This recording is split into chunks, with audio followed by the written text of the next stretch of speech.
Thokozani-ke ngane zakwethu, thokozani iy'ngane zey'ndlozi. Uyanibingelela umkhulu wasemakosini endabeni yokuxilonga ofakazi. Nginibingelela nje namhlanje ngane zakwethu ngithi ake sizokhuluma lana ngokuthwasa ngesangoma othola ukuthi siphumile kodwa manje asisebenzi, akusebenzeki, asiphuli nakuphula. Akungeni nabantu noma bethuka bengenile kodwa manje ukuphula akuphuleki, akukho okwenzekalayo. Abantu bahamba bashiye. Sikubeka eceleni-ke nje ukuthi abantu bamanje abasazazi bafunani. Kukhona abanye abafike bebaleke bephulele kahle bakuthole abakufunayo bese beyahamba ngoba nakhu basuke bezozwa ukuthi iyaphula ngempela yini lo muntu. Kube khona-ke abanye abaphula bese bebuka ukuthi hayi lo mntwana usemncane bengathembi ukuthi cha unokubasiza. Abanye bakubuke bakwedelele-ke nje.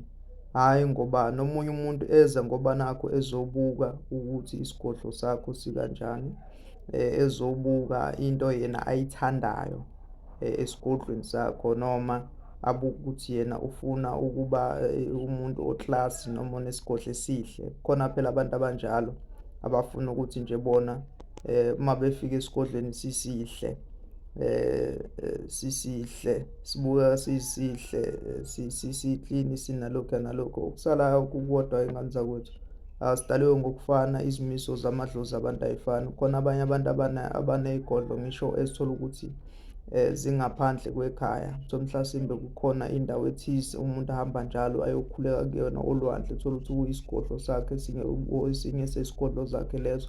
Izimiso ngezimiso zabantu azifani. Kodwa-ke angikho lapho. Omunye ngoba uyadelele nje umxhilegu wesalukazi noma wekhehla, dawu leli khehla lizongisiza ngani ngoba manje lo muntu useyigugele, buka nje ubuye akhohlwe into eziwukuthi nokuthi nokuthi. Cha-ke ngikho-ke lapho iy'ngane zakwethu, ngithi ake sibale nje la, ke sibheke la endabeni yesangoma. Sesiphumile, wena usuke usuthwasile, nawe usuke usazothwasa. Ngifuna ukuthi ulalelisise kahle ngoba le nkulumo yami ngize ngayijotha down ngenzela ukuthi ngimemorize izinto bekade zingehlikela ukuthi ake ngikhulume nabantu, ke ngibazise lento. Sike sihlale kodabeni iy'ngane zakwethu.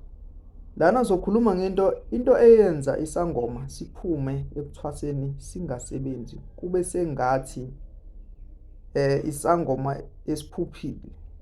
Kanti cha, abanye bazothi ayikho lento obuyithwasa, awukwazi ngisho ukubhula. Kuze kube khona ngisho iy'nkulumo ezishiwoyo ukuthi cha uphapha kabi lo, yabona phela uma ngabe ungasawavezi ama-results abantu bazokhuluma konke ukusutha kwabo nokuthanda kwabo. Ningixolele-ke uma ngathi ukusutha kwabo uma lizwela kabi lelo gama, kodwa-ke izinto lezi ezenzakalayo siyaye siyibuke. Babekhuluma besho njalo bethi kodwa-ke bethi ayikho into obuyithwasa, awukwazi ngisho ukubhula, uyaphapha noma bese besho ukuthi kodwa-ke into engizoyisho ukuthi lento kuke kuze kube sengathi wena ugobela wakho wathatha izinhlahla zakho, kanti cha akathathanga lutho, wahluleka ukuthi akukhanyisele kwelakhe idlozi. Uma sikhuluma ngokukhanyisela kwelakhe idlozi, khumbula ukuthi lo gobelo osuke usukhombiswe yena noma umuntu osuke wafika idlozi lakho lase liyamthanda, wabona ukuthi kwakuhle yonke into lana, engazi ukuthi umuntu izinto zami ngingazilungiselela la, ngoba phela kukhona abantu abathola ukuthi bafika kanjalo umuntu izinto zoba yikhanyisele kancane kancane kancane kancane. Uthola ukuthi-ke usegcina zonke izinto esezenza kusufana nanenyanga yakhe. Kugcine-ke sokuthi-ke lowo gobela wazi lo muntu usuke eyisibani sokukukhanyisela ey'ntweni ezisuke zisempilweni yakho. So-ke sizoya ekuthenini-ke iy'ngane zakwethu, kuyatholakala ukuthi mhlasimbe ugobela wahluleka, kanti cha wahluleka ukukhanyisela, kanti wahluleka ukukhanyisela kwelakhe idlozi, akakwenzanga ukugeza,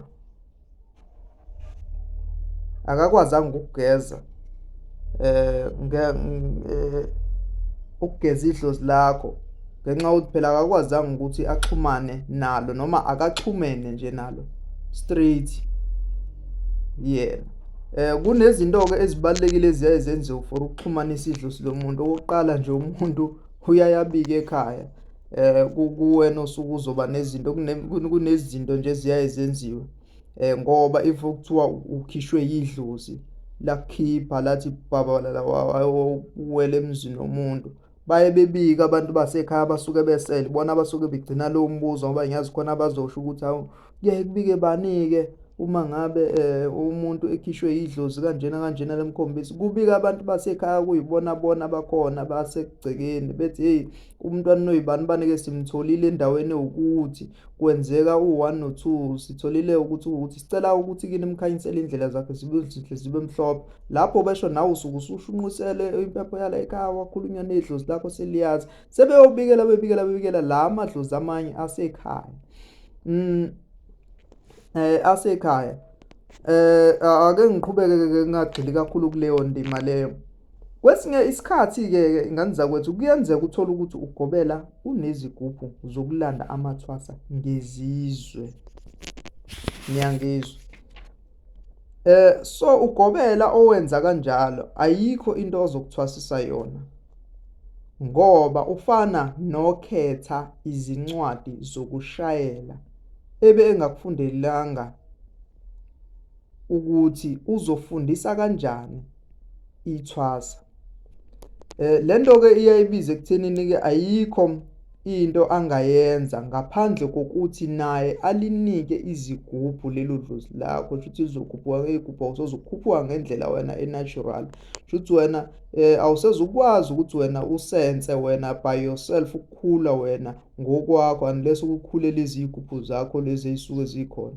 That's why ngithi mina iy'gubhu, indaba yey'gubhu umuntu ayisebenzisi ngoba umuntu kusuke kufanele akhule yena spiritually. Kusuke kukhuliswa idlozi malikisa kumuntu, kusuke kufanele wena ukhule ukuze uwazi noma ubuye ukwazi ukukhuphula omunye umntwana ngoba usuke usuthola olunye ulwazi olunye la phambili. Angikho-ke lapho, kodwa-ke into angayenza ayikho into angayenza naye ngaphandle usalinika igubhu. Uma seliphuma ithwasa, ugobela-ke kumele akufundise ngezinto azifundiswayo naye ngenkathi ethwasa. Uma efunde ngezigubhu, akakufundise noma alifundise nedlozi lakho ukuze wazi ukuthi lizokusebenza kanjani. Uma wayekhuleka enkonzweni noma ekhuleka wayekhaya efasta, ebapha amabhande ey'mpophomeni, eyolwandle, ey'zibeni, ey'ntabeni, akakufundise naye ngokunjalo ukuze ukwazi ukuzwa naye ayekuzwa ngalesi edla igobongo. Uzobona manje uzosuke, kodwa-ke isikhathi esiningi umuntu awumtsheli, uyaye kube yilona ithwasa lifike likutshela ukuthi okay, yazi kukhona okwenzekalayo kanje kanje, bese ubona ukuthi okay, hhayi sekuse-stage-ini-ke sokuthi nokuthi athi umuntu ubonise ukuthi nokuthi idlozi soluthi likhuluma kuyena ngey'bonakalisa athi noma ebhula noma kwenzekalani, la sokubonakala khona cha ngempela sekufuneka ukuthi adlulile esigabeni esilandelayo sezinkamba nani. Okay-ke, lana kuyenzeka izinto ngoba usudla lolu khamba, izinto ozozisho zazenzeka nakuyena ugobela esathwasa. So ukuthwasa kusuke kufuneka ukuthi ngikukhanyisele noma inyanga ikukhanyisele izinto zakho ngendlela nayo aboniswa ngayo noma athwasiswa ngayo.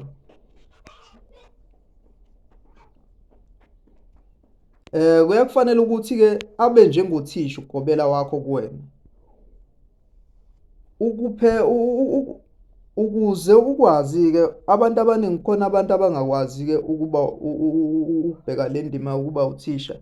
Siyeke laba abasuke bazi ukuthi bona uma befika basuke sebazi zonke izinto, sebefuna ukuthi basho lokhu nalokho ngoba umuntu ezwa kuthiwa, bese ethi nawe ucela ukuthi enzele into enje. Awukwazi ukuthi ugobela wakho akwenzise into ongayazi. Ezinye zezinto kuyaye kufanele ukuthi uzenze ngoba sezenziwa idlozi lakho ususesigodlweni.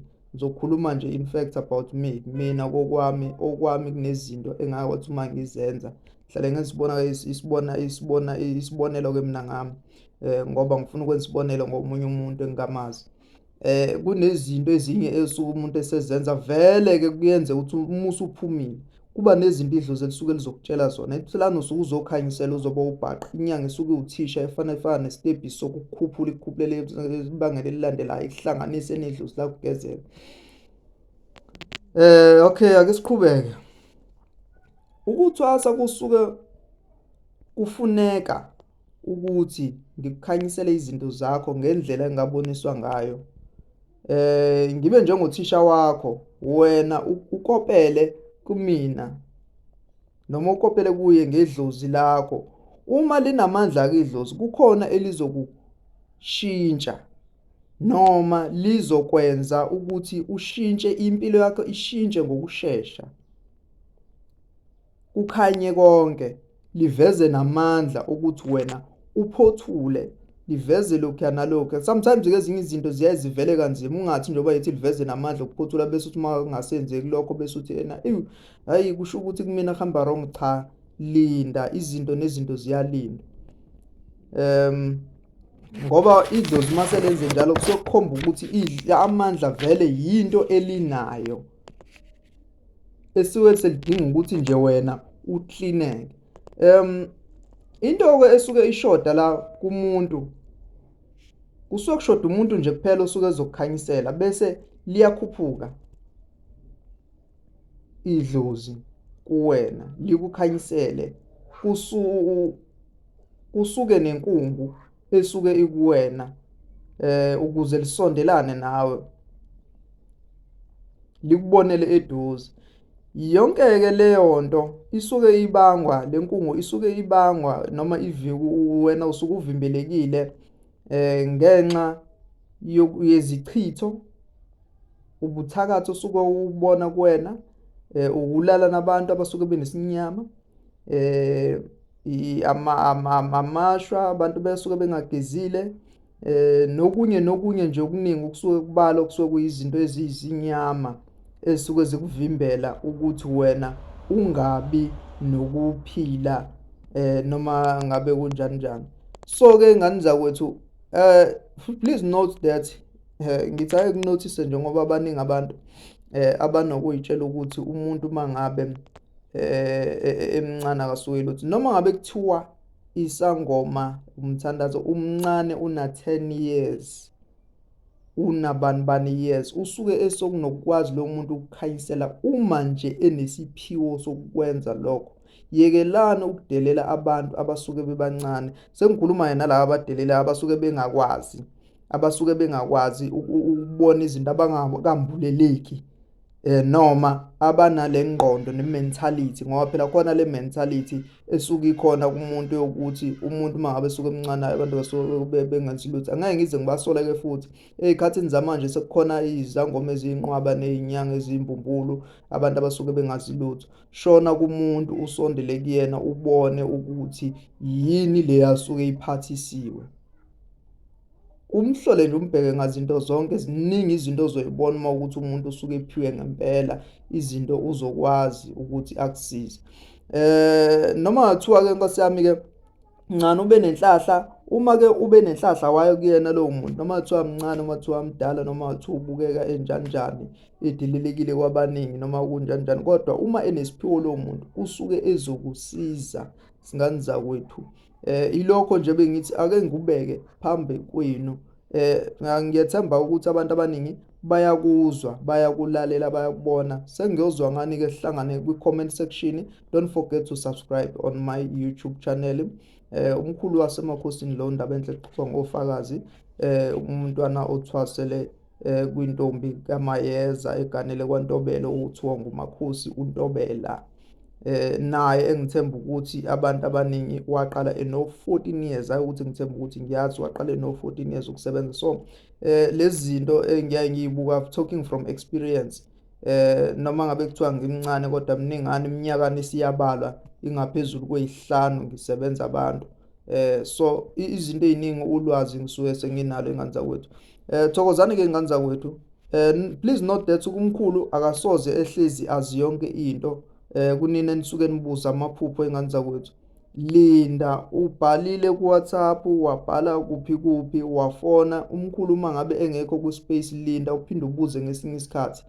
Uma ngabe uzodinga impendulo omkhulu umbhalele ku-WhatsApp, umyeke kanjalo ukuthi ungenile nini nini, uzokuphendula ekuseni uma ngabe evuka, noma uma ngabe eselala. Before alale iyabheka, a-check-e yonke izinto zakhe, a-check-e ama-email, abheke konke asuke kudinga ukuthi akubheke before alale umkhulu bese yaniphendula-ke. Ngane zakwethu, thokozani, ndawuwe makhosi amakhulu, camagu, ake ngibonge. Thokozani Dlomo, makhosi.